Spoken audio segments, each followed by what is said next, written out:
नमस्कार, मैं हूं चंद्रभान सिंह भदौरिया और आप देख रहे हैं सीबी लाइव।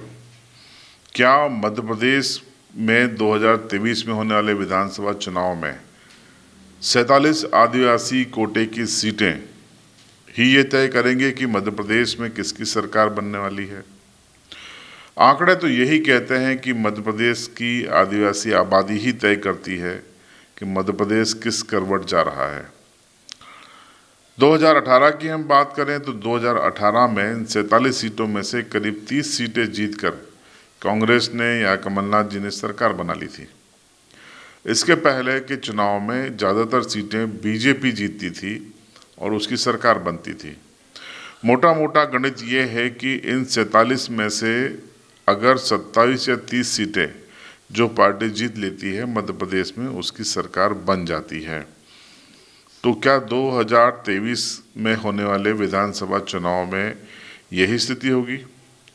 देखिए, केंद्र में तो 22% आदिवासी वोटर आ गया है। मध्य प्रदेश की कुल आबादी में से 22% आबादी आदिवासी समुदाय की है, यानी हर पांचवा मतदाता इसी अनुसूचित जनजाति यानी कि शेड्यूल्ड ट्राइब वर्ग से आता है, आदिवासी मतदाता है। तो इस मतदाता को अपने पाले में करने के लिए आप देखिए तमाम कवायदें शुरू हो गई हैं। बारी बारी से हम आपको बताएंगे। तो वजह तो हमने आपको बता दी कि क्यों कांग्रेस और बीजेपी दोनों पार्टियां लगी हुई हैं और अब कुछ नई पार्टियों की एंट्री हो गई है। आम आदमी पार्टी ने ऐलान कर दिया कि वो सभी 230 सीटों पर चुनाव लड़ेगी। हीरा अलावा जी के नेतृत्व वाला जो जयस है, उन्होंने 80 सीटों पर स्वतंत्र युवा नेतृत्व का नारा दिया है, यानी कि वो चुनाव लड़ेंगे। खुद उन्होंने ऐलान किया है कि वो भी निर्दलीय के रूप में चुनाव लड़ेंगे। अब देखना ये है कि जो चंद्रशेखर रावण है वो भी अपनी पार्टी के जरिए मध्य प्रदेश के दलित इलाकों में और दलित आदिवासी गठबंधन के जरिए अपनी पैठ जमाने की कोशिश में है।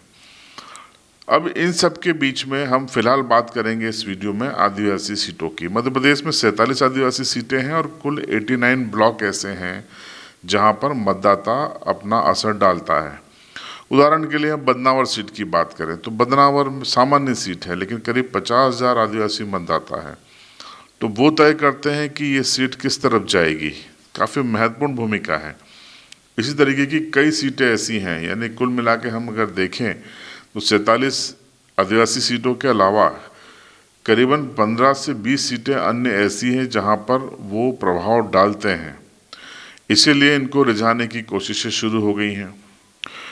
हम पहले बीजेपी की कोशिशों की बात कर लेते हैं। तो बीजेपी की सबसे बड़ी कोशिश ये थी कि 2018 में बीजेपी और उसके सहयोगी संगठनों ने ये निचोड़ निकाला कि उनकी हार के पीछे गवर्नेंस की बजाय जयस संगठन था। तो जयस संगठन के कारण पश्चिमी मध्य प्रदेश में उनको भारी नुकसान हुआ है। ये निचोड़ निकाला, हालांकि इसको स्वीकार खुल के कोई नहीं करेगा, हो सकता है इसका खंडन भी कर दें, लेकिन ये कड़वी सच्चाई है। तो उस निष्कर्ष के बाद सबसे पहला काम ये शुरू किया गया जब बीते 3 साल पहले फिर से शिवराज सिंह चौहान मुख्यमंत्री बने और 2023 की चिंता जब उन्हें सताई तो उन्होंने सबसे पहला काम यही किया कि जयस को कैसे कमज़ोर किया जाए। तो फिलहाल हम श्रेय किसी को दें न दें उससे फ़र्क नहीं पड़ता, लेकिन कड़वी सच्चाई ये है कि जयस 2 फाड़ हो चुकी है। एक धड़े का नेतृत्व डॉक्टर हीरा अलावा करते हैं तो दूसरे धड़े में डॉक्टर आनंद राय, विक्रम अछालिया, सीमा वास्कले, महेंद्र सिंह कन्नौज, डॉक्टर अभय होरी जैसे लोग शामिल हैं। तो 2 धड़े तो हो गए। और अगर आपको कोई ये कहता है कि जयस एक है तो फिर ये सोशल मीडिया पे जो आपस में छींटाकशी चल रही है, एक दूसरे पे व्यंग बाण चलाए जा रहे हैं, तंज किए जा रहे हैं, तो फिर ये चीज़ें तो साफ बोलती हैं कि आप एक नहीं हो। आपका ये बयान जो है उसको कोई गंभीरता से नहीं लेगा कि जयस एक है। जयस के 2 फाड़ हो चुके हैं, ये कड़वी सच्चाई है। अब इसके पीछे सरकार है या जयस से जुड़े नेताओं का, जी हाँ मैं शब्दों का इस्तेमाल कर रहा हूँ, जयस से जुड़े नेताओं का ईगो। कहने को जयस एक सामाजिक संगठन है, लेकिन नेताओं का शब्द का इस्तेमाल मैं क्यों कर रहा हूँ? क्योंकि सामाजिक बदलाव से ज़्यादा सियासी महत्वाकांक्षाएं साफ दिखाई देती है और दोनों गुटों में दिखाई देती है, कोई भी इससे अछूता नहीं है। अब ऐसे में सरकार को यानी कि बीजेपी को काफ़ी राहत की स्थिति हम कह सकते हैं, क्योंकि अब आप देखिए कि अगर पिछली बार की हम बात कर लें 2018 में जेएस ने 80 सीटों पर चुनाव लड़ने की बात कही थी, बार्गेनिंग चली कांग्रेस के साथ, तो फिर नतीजा ये हुआ कि एक सीट पर जेएस मान गई। उस समय जेएस एक हुआ करती थी और वो सीट थी मनावर की, जिसमें डॉक्टर हीरा अलावा लड़े और भारी बहुमत से वो चुनाव जीत भी गए। तो उसके बाद ये हुआ कि अब जेएस ने एक तरीके से कांग्रेस को पर्दे के पीछे समर्थन दे दिया। इस बार हम आते हैं 2023 में, क्या ये कहानी रिपीट होगी? हीरा अलावा तो कह चुके हैं कि वो स्वतंत्र चुनाव लड़ेंगे खुद भी और 80 सीटों पर, लेकिन सियासी जानकारी ये कहता है कि ये एक दबाव बनाने की रणनीति है राजनीतिक दलों पर, चाहे कांग्रेस हो चाहे बीजेपी हो। बीजेपी को जेएस के चुनाव लड़ने से फायदा है या नुकसान, ये एक बड़ा सवाल उठता है। विशुद्ध रूप से जेएस अगर चुनाव लड़ता है तो पूरा फायदा बीजेपी को है, और जेएस को भी मैं शुरू से कहता हूं कि अगर आपके उद्देश्य राजनीतिक हैं, महत्वाकांक्षा राजनीतिक हैं, तो आप राजनीतिक पार्टी में तब्दील क्यों नहीं होते, क्यों आप चुनाव मैदान में नहीं जाते? अगर जनता में आपकी पकड़ है, जनता आपके विचारों से सहमत है, तो आपको जीत देगी, विजय बनाएगी। आप विधानसभा में जाइए, संसद में जाइए, समाज की आवाज़ उठाइए, समाज के मुद्दे उठाइए।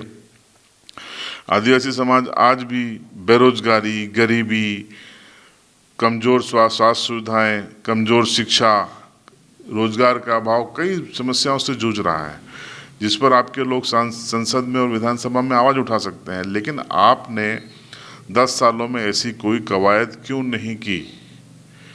क्यों आप किसी राजनीतिक दल के पल्लू को पकड़ के ही अपने उद्देश्यों को पूरा करना चाहते हैं? इसका जवाब भी आपको देना चाहिए और खुलकर देना चाहिए।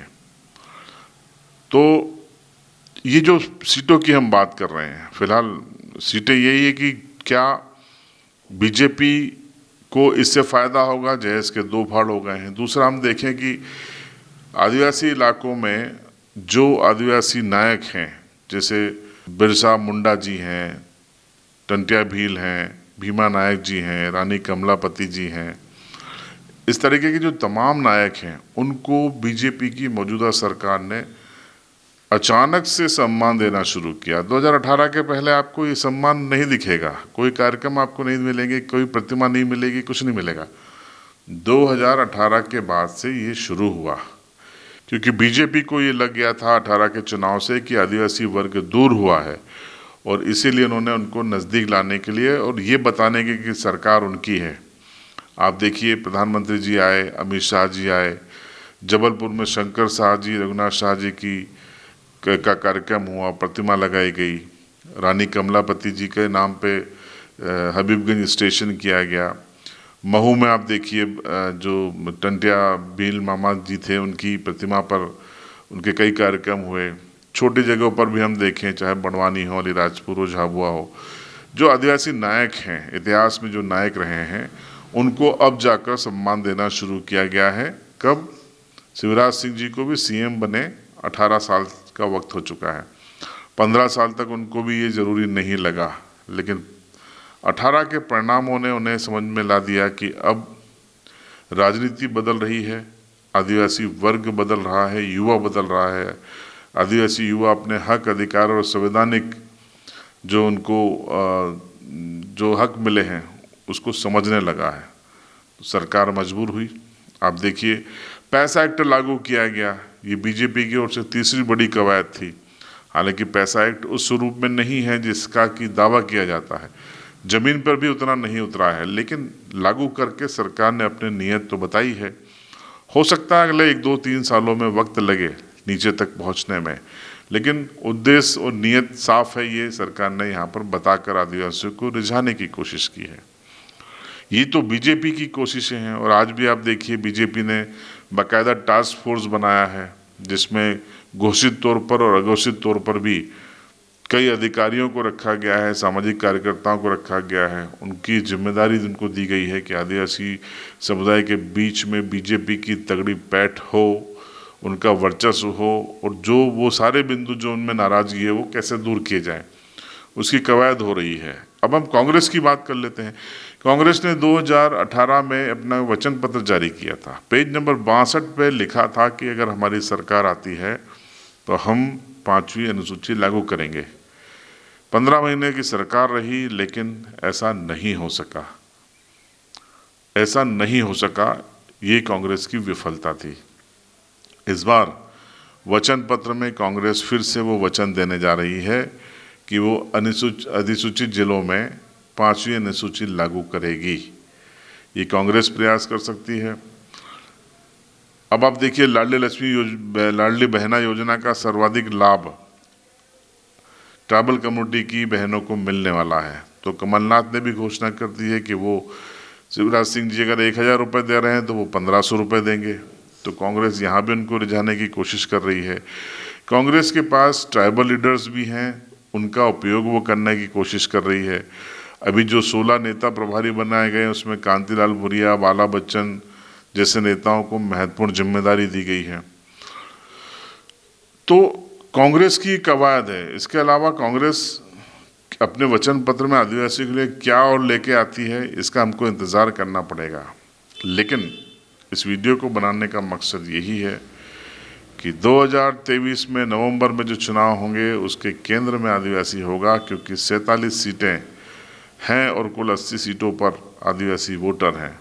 वो किस तरफ जाते हैं, जिस तरफ जाएंगे उसी की सरकार बन जाएगी मध्य प्रदेश में। तो उसी की कवायद में कांग्रेस और बीजेपी दोनों लगे हुए हैं। अब आप क्या सोचते हैं इस पूरे सियासी मसले पर? कमेंट बॉक्स आपके लिए है, ज़रूर बताएं। चैनल पर नए हों तो सब्सक्राइब करें और बेल आइकन ज़रूर दबाएं।